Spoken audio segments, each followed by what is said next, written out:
Bulvės, morkos ir agurkai. Bet štai ir menas šalia. Ūkininkų turgus ne prieš meną, taip galima ateiti.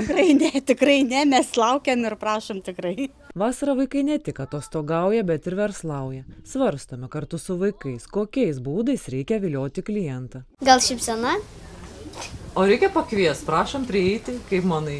Aš manau, kad reikia pakviesti, nes gal kai kurie žmonės bijo paklausti kainos. Aš pats asmeniškai nekviečiu pirkėjų, jeigu jis norės pats nusipirks.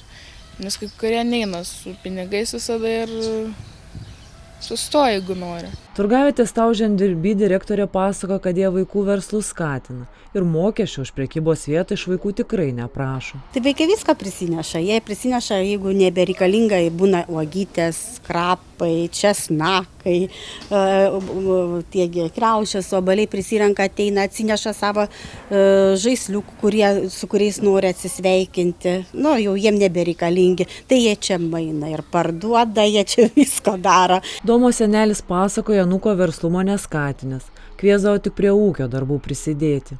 Stipriai neskatinu, jisai man padeda žolę pjauti, remontą kažkokį darom padeda, bet nutarė vienu metu verslą užsiimtis. Ar galim įvardinti prekybininkas, ar kaip tai pavadinti, verslininkas?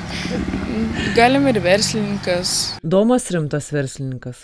Pasakoja, savo verslo idėją sugalvojęs vieną bemiegę naktį. Iš karto pasirūpino efektyviomis rinkodaros priemonėmis, mokėsi iš kitų patirties. Reikia pasistatyti savo reklamą, sugalvoti kainą, reikia sugalvoti savo limonadą, kaip aš. Reikia kažkokią produkciją savo, pavyzdžiui, vyšnės, obuolius, viską va tokia.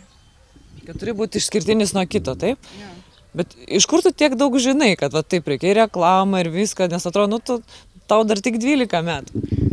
Aš buvau, žiūrėjau visokių filmų ir va ten pamačiau visokias tas idėjas ir va taip atėjo to tokie.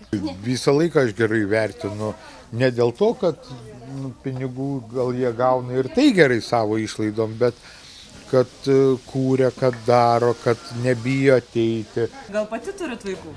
Taip, turiu. Ar prisigalvoja kokių verslų jūsų vaikai? Nelabai gal. Bet ar skatintumėt? Kaip manote, kokios naudos? Jeigu turėtų polinkį, tai taip.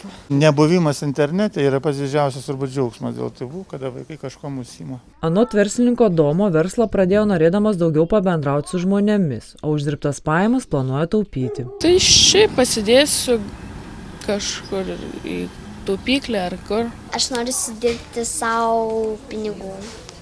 Ir turi planą, galbūt kažką pirksi?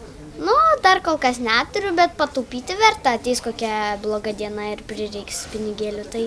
Anot poeto Gėtės daugelis žmonių nesirūpina pinigais, kol jie beveik nesibaigia, o kiti daro tą patį su savo laiku.